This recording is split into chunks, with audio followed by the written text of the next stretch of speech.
Hello friends, आज मैं आपके साथ इकोनॉमिक्स का एक और टॉपिक लेके आया हूँ और टॉपिक का नाम है ऑब्जेक्टिव्स ऑफ प्लानिंग। शुरू करने से पहले बता दूं कि चैप्टर का नाम है इकोनॉमिक प्लानिंग और इस चैप्टर के सारे लिंक्स आपको इस वीडियो की डिस्क्रिप्शन में मिल जाएंगे। Main objectives of economic planning में be divided into following parts. जो भी ऑब्जेक्टिव्स हैं उनको अपने फॉलोइंग पार्ट्स में डिवाइड किया हुआ है। तो सबसे पहला आ जाता है economic objectives. Each plan has following economic objectives. Number one, increase in national income and पर कैपिटा इनकम। तो किसी भी कंट्री में चले जाओ, जो भी उसकी प्लानिंग अथॉरिटी है, उसका सबसे पहला मेन मकसद ये होता है कि उस कंट्री की नेशनल इनकम बढ़ जाए या पर कैपिटा इनकम बढ़ जाए। ठीक है। In order to increase output and national income, economic planning aims at developing different sectors of the economy like agriculture, industry etcetera. तो अगर किसी भी कंट्री में आउटपुट बढ़ानी है, नेशनल इनकम बढ़ानी है, तो इकोनॉमिक प्लानिंग का मेन मकसद ये होता है कि वो उस कंट्री कंसर्न कंट्री के अंदर जितने भी सेक्टर्स हैं, जैसे एग्रीकल्चर सेक्टर, इंडस्ट्रियल सेक्टर, जो भी टर्शरी सेक्टर, इन सबको डेवलप करे। समझ की बात। Simultaneously it seeks to produce the growth rate of population so that the per capita income is increase. तो साइमल्टेनियसली ये माना जाता है, ये इंडिया के ऊपर बात अप्लाई होती है कि उस कंट्री में पॉपुलेशन ग्रोथ को कंट्रोल करे ताकि जो इनकम में इंक्रीज आ रहा है वो रियलाइज हो सके। ये ना हो कि देश की इनकम 10% बढ़ रही है और पॉपुलेशन 20% से बढ़ रही है, तो पर कैपिटा इनकम तो कम ही हुई ना। तो ये चीज जो है वेस्टर्न कंट्रीज पे अप्लाई नहीं होती, क्योंकि कई कंट्रीज में तो नेगेटिव पॉपुलेशन की ग्रोथ रेट है। समझिए बात। Increase in per capita income leads to increase in investment which will cause the production to increase. तो जब भी पर कैपिटा इनकम इंक्रीज होगी, उससे इन्वेस्टमेंट्स भी फर्दर इंक्रीज होंगी और प्रोडक्शन बढ़ेगी। This will set in motion the spiral of rising national income. तो इसकी वजह से एक स्पाइरल क्रिएट हो जाएगा जिससे नेशनल इनकम बढ़ती ही जाएगी। तो सबसे पहला मेन मकसद नेशनल इनकम बढ़ाना, पर कैपिटा इनकम बढ़ाना। ठीक है।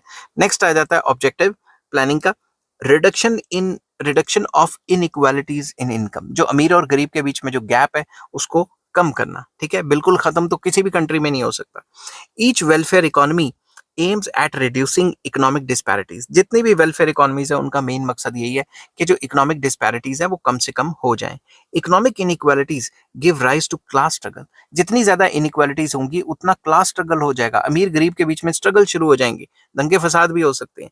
As a result an unjust economic system comes into being. तो एक ऐसा इकोनॉमिक सिस्टम आ जाएगा जो अनजस्ट रहेगा, जो इकोनॉमिक फोर्सेस को प्ले नहीं करने देगा। Economic growth with social justice is therefore an important objective of economic planning. तो इकोनॉमिक प्लानिंग का ये भी है कि ग्रोथ हो, साथ में सोशल जस्टिस भी हो, इनइक्वालिटीज भी कम होनी चाहिए। ठीक है। नेक्स्ट आ जाता है रिडक्शन इन रीजनल इनइक्वालिटीज। हर एक रीजन डेवलप होना चाहिए और ऐसा नहीं होना चाहिए कि कुछ रीजन्स बहुत ज्यादा डेवलप हो गए और कुछ रीजन्स पिछड़े हुए रह गए, बैकवर्ड रह गए। ठीक है। Regional imbalance are sought to be reduced through economic planning. तो इकोनॉमिक प्लानिंग के थ्रू हम रीजनल इम्बैलेंस को भी जो है खत्म करने की कोशिश करते हैं। Special attention is paid to the development of backward and underdeveloped regions of the country. तो प्लानिंग के अंदर स्पेशल अटेंशन दी जाती है उन रीजन्स को जो कि बैकवर्ड है, ताकि वहां पे इकोनॉमिक एक्टिविटीज को चलाया जा सके। उसके लिए गवर्नमेंट सब्सिडीज वगैरह प्रोवाइड करती है उन पर्टिकुलर जगह पे जो बैकवर्ड है। Specific facilities are provided for the development of industry and agriculture in these regions. तो वही मैंने बताया कि गवर्नमेंट यहाँ पे स्पेशल फैसिलिटीज देती है ताकि वहां पे इकोनॉमिक एक्टिविटीज अच्छे से हो सके, ताकि वो अंडर डेवलप या बैकवर्ड ना रहे वो पर्टिकुलर एरिया। नेक्स्ट आ जाता है price stability. Another objective of planning is to bring about economic stability.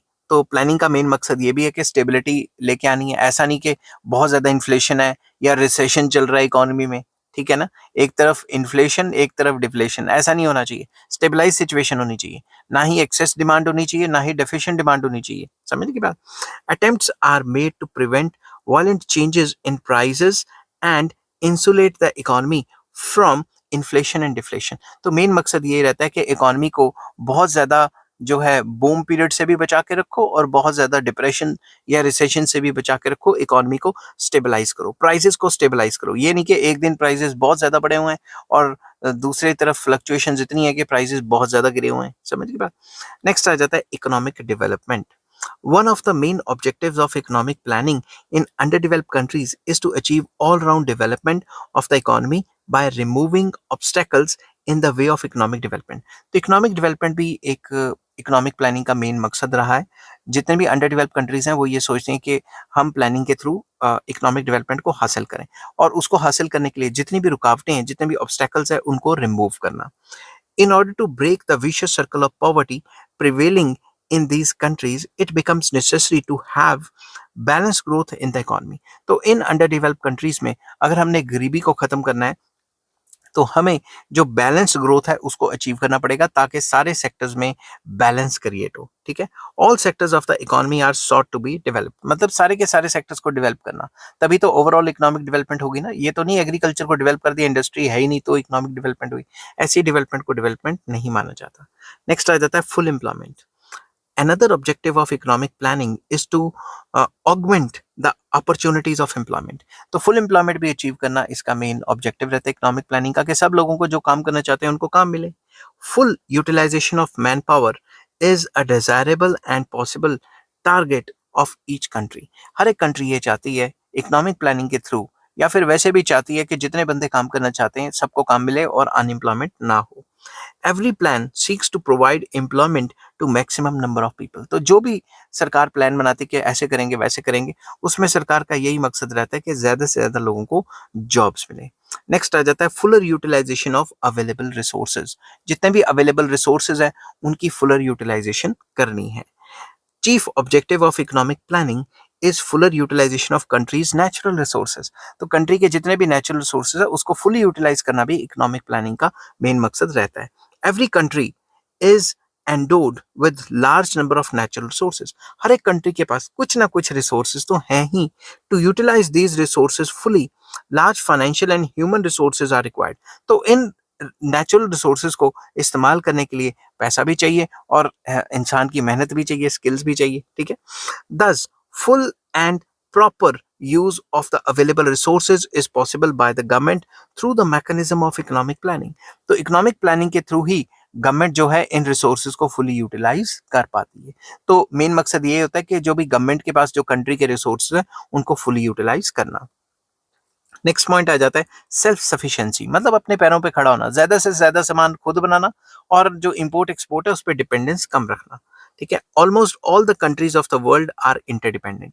ये तो सबको पता है कि हर एक कंट्री एक दूसरे पे मतलब डिपेंडेंट है, क्योंकि हर एक सामान हर एक कंट्री में नहीं बनाया जा सकता।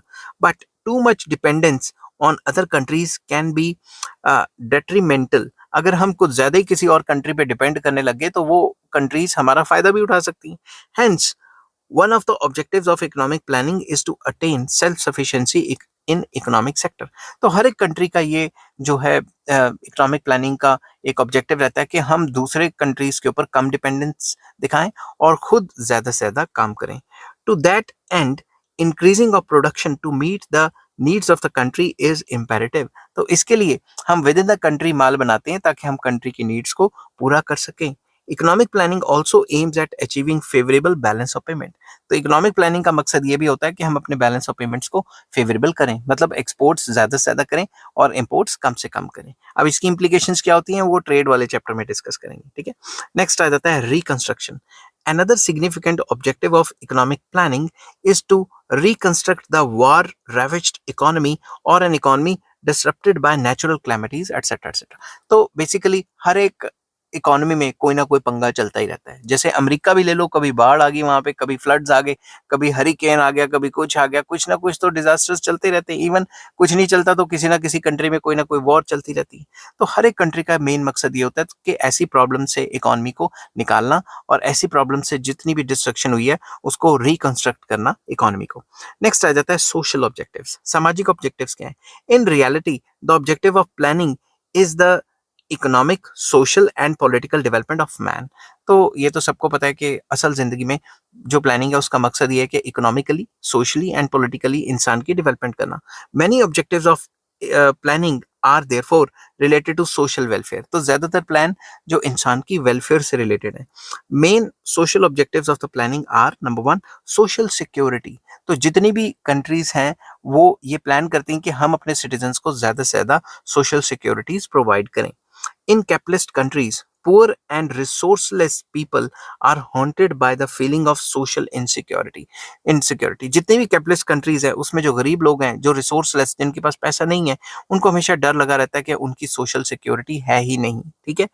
They live under the perpetual fear of unemployment, accident, disease etcetera. तो हमेशा उनको टेंशन रहती है कि भाई अगर उनको जॉब लॉस हो गई तो वो पैसा कहाँ से लाएंगे, एक्सीडेंट हो गया बेड पे पड़ गए फिर पैसा कहाँ से आएगा, या कोई बीमारी लगी उसके लिए खर्चा कहाँ से आएगा। They are exploited by the affluent class of the society. हमेशा से ये देखा गया है कि जो गरीब लोग हैं उनको अमीर लोग, एफ्लुएंट लोग एक्सप्लॉइट करते हैं। One of the main objectives of economic planning is to provide social security to the poor and exploited class of the society. तो मेन ऑब्जेक्टिव इकोनॉमिक प्लानिंग का ये भी है कि जो गरीब लोग हैं, जो पिछड़े हुए लोग हैं, जो डाउन ट्रोडन है, उनको सोशल सिक्योरिटी प्रोवाइड करना, ठीक है। To achieve this objective social insurance and social assistance programmes are introduced. तो इसके लिए जो गवर्नमेंट है प्लानिंग के थ्रू सोशल इंश्योरेंस प्रोग्राम्स लेके आती है कि आप सिर्फ इतने नॉमिनल से प्राइजेस जमा कराओ, अगर कोई भी फैमिली में डेथ वगैरह होगी तो उसको इतने पैसे मिल जाएंगे। समझ की बात, गरीबों के लिए या फिर जो पुअर पीपल हैं उनके लिए स्पेशल इंश्योरेंसेज होती हैं, या फिर सोशल असिस्टेंस प्रोग्राम्स होते हैं कि अगर आप अपना कोई बिजनेस खोलना चाहते हो आपको सस्ते रेटों पे लोन मिल जाएगा वगैरह वगैरह। तो इस टाइप के प्लान जो है सरकार लाती रहती है। नेक्स्ट आ जाता है social equality. Economic planning also aims at providing social equality to the people. Planning का मकसद ये भी है कि सोशली, सामाजिक तौर पे जो है बराबरी आ जाए। Because of social equality every citizen enjoys equal opportunities for his और हर डेवलपमेंट एंड प्रोग्रेस। अगर सोशल इक्वालिटी होगी तभी सारे के सारे लोगों को इक्वल अपॉर्चुनिटीज होगी। अगर सोशल इक्वालिटी ही नहीं है तो फिर सबको अपॉर्चुनिटीज नहीं मिलेंगी। मैंने पॉलिटिकल साइंस में भी इसका एक टॉपिक बनाया था कि अमीर लोग तो अपनी वोट का फायदा उठा लेते हैं, मगर गरीब लोग अपनी वोट का फायदा भी नहीं उठा सकते क्योंकि अमीर उनको पैसे देके उनकी वोट खरीद लेता है। तो इस केस में डेमोक्रेसी फेल हो जाती है। तो अगर सोशल इक्वालिटी होगी तभी डेमोक्रेसी जो है अच्छी रहेगी। अगर सोशल इक्वालिटी ही नहीं है तो आपको पता ही है क्या होगा, ठीक है। नेक्स्ट आ जाता है establishment of socialistic pattern of society. मतलब सोशलिस्टिक पैटर्न, सोशलिज्म को बढ़ावा देना, ठीक है। Economic planning seeks to establish socialistic pattern of society in the country. हर एक कंट्री में जो प्लानिंग है वो ये चाहती है कि हम सोशलिज्म को बढ़ावा दें, सोशलिस्टिक पैटर्न ऑफ सोसाइटी को बढ़ावा दें। This society refers to a system based on equality wherein minimum needs of the people are fulfilled and there is no exploitation of man by man। तो ऐसी society में क्या होता है कि इक्वालिटी होती है, मतलब बराबरी होती है। सरकार डिक्लेयर कर देती है कि मिनिमम वेज रेट इतनी रहेगी और इंसान इंसान को एक्सप्लॉइट नहीं करता। नेक्स्ट आ जाते हैं पॉलिटिकल ऑब्जेक्टिव्स। इसमें सबसे पहला ऑब्जेक्टिव है एस्टेब्लिशमेंट ऑफ पीस। तो हर एक कंट्री चाहता है कि भाई उसमें पीस रहे, ठीक है, दंगे फसाद ना हो। One of the main objectives of the economic planning is establishment of peace, कि पीस मेंटेन रहे इकोनॉमी में। It is now a common belief that poverty in any part of the world constitutes a major threat to the prosperity in other parts of the world. ये भी देखा गया है कि ये मतलब माना जाता, कॉमन बिलीफ है कि अगर एक मतलब पूरे वर्ल्ड में किसी एक कंट्री में भी पॉवर्टी होती है तो वो पॉवर्टी बाकी कंट्रीज को भी असर डालती ही डालती है। अब अमेरिका में पर कैपिटा इनकम लोगों की गिर जाए तो उससे पूरे वर्ल्ड का शेयर मार्केट उथल पुथल हो जाती है, या जॉब डाटा आता है तो पूरे वर्ल्ड की शेयर मार्केट ऊपर नीचे हो जाती है। Developed countries are therefore offering large assistance to underdeveloped countries to remove poverty, unemployment, backwardness etcetera. इसलिए जो डेवलप कंट्रीज हैं वो गरीब कंट्रीज को मतलब हेल्प प्रोवाइड करती हैं या असिस्टेंस या फिर लोन्स वगैरह देती हैं ताकि वो अपनी गरीबी से उभर सकें। नेक्स्ट आ जाता है defence. Another aim of economic planning is to strengthen the defence and freedom of the country. तो ये भी मेन मकसद है प्लानिंग कमीशन का या फिर प्लानिंग अथॉरिटी का कि वो डिफेंस को मजबूत करें अपने कंट्री के, और कंट्री को फ्री रखने की कोशिश करें, किसी के अंडर गुलामी में ना आ जाए।